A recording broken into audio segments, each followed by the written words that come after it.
सर्वांना माझा जयगुरु. वंदनीय राष्ट्रसंत तुकडोजी महाराज ग्रामगीता या ग्रंथामध्ये आहे देवदर्शन या अध्यायामध्ये पहिली ओळी आहे. ओम नमोजी विश्वचालका जगदवंद्या ब्रह्मांड नायिका एकची असोनी अनेका भासशी विश्वरूपी.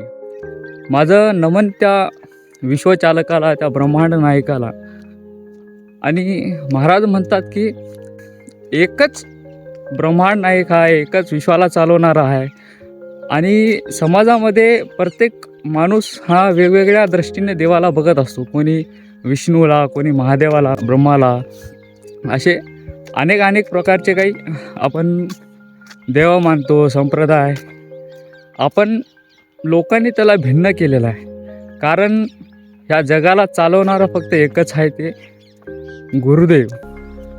आपल्या दृष्टीने, आपल्या विचाराने आपण त्याला भिन्न वाटून घेतलेला आहे.